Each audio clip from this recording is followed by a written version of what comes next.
Welcome to The Explainer. Today, we're diving right into the architecture of what is arguably the world's most popular programming language, Python. We're going to break down its core mechanics and see exactly why it totally dominates everything, from your basic weekend automation projects all the way to advanced AI. So let's kick things off with a massive question, right? Why is Python just so incredibly easy to read and scale?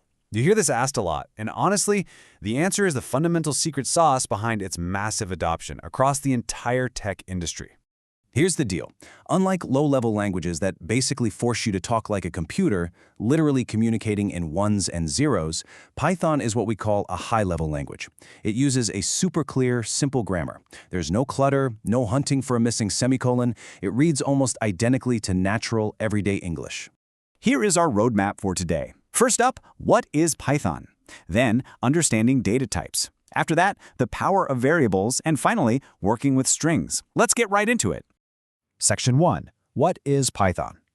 So Python was actually created way back in 1991 by Guido van Rossum. And fun fact, he named it after the British comedy group Monty Python, not the actual snake. Under the hood, it's open source, multi-platform, and object-oriented. But its absolute superpower? It's dynamically typed. We'll unpack exactly what that flexibility means in just a second. Moving on to Section 2. Understanding data types. Okay, so think of Python as having three main buckets of raw materials. First, you've got numerical types. That's your integers for whole numbers, floats for decimals, and even complex numbers for the heavy math. Then you have strings, which are basically just blocks of text. And finally, Booleans, which are your simple logic states, true or false. Literally every piece of software you ever build is going to rely on these core materials. All right, Section 3, the power of variables. Now, to actually use those data types we just talked about, we need a place to put them. Enter variables. A variable is simply a designated little box or container in your computer's memory that's just sitting there, waiting to hold a specific data value. It's exactly how your programs safely reference and swap out values on the fly while they run. Now, there are a couple of ground rules. Variable names have to start with a letter or an underscore, never, ever a number. They're also totally case-sensitive. But remember that dynamic typing magic I mentioned earlier? Here it is. You don't actually have to formally declare a variable. It just magically pops into existence the exact second you assign a value to it. To put that in perspective, in statically typed languages like Java or C++, you have to explicitly define the box first. You have to say, hey computer, this box will only ever hold integers. But in Python, that dynamic typing means the container is defined entirely by the content you drop inside it. You just assign the value, and Python figures out the rest. Let's look at a code snippet to see this in action.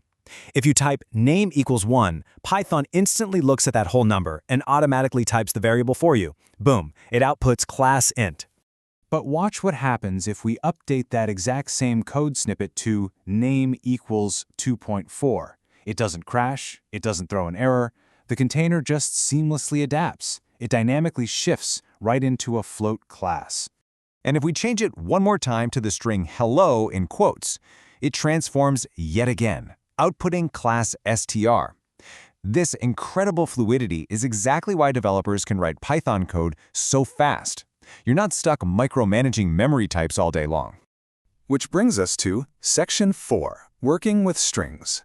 Strings are just wildly versatile building blocks. You can whip them up using single quotes or double quotes. It's totally up to you. They're completely interchangeable. You can even use triple quotes to let your string span across multiple lines. And you can throw in backslashes to dynamically format your text output. Check out this string usage snippet right here. By assigning a variable with 3 single quotes, your text can freely spill over multiple lines. Normally, if you hit enter inside regular quotes, bam, syntax error. But triple quotes give you total freedom to format entire paragraphs seamlessly.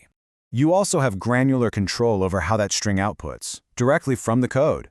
Drop in a \t, and it acts as a horizontal tab, giving you nice clean spacing. Toss in a \n, and you force a hard new line. It's kind of like having an invisible keyboard right there in your code, manipulating the layout for you. So, when you combine all of these concepts, the dynamic typing, the variables as containers, the strings, you arrive at the ultimate, most iconic code snippet in history. Print, open parentheses, quote, hello world. It calls the built-in print function, passes in a string data type, and boom, your message is on the screen. It is incredibly simple, but profoundly powerful. And there you have it. You now understand Python's high-level syntax, the magic of dynamic typing, and those fundamental data types. These simple adaptive blocks, they are the exact same raw materials powering the world's most advanced massive applications today. The logic is identical. You literally just keep stacking the blocks. So, knowing what you know now, what complex software are you going to build next?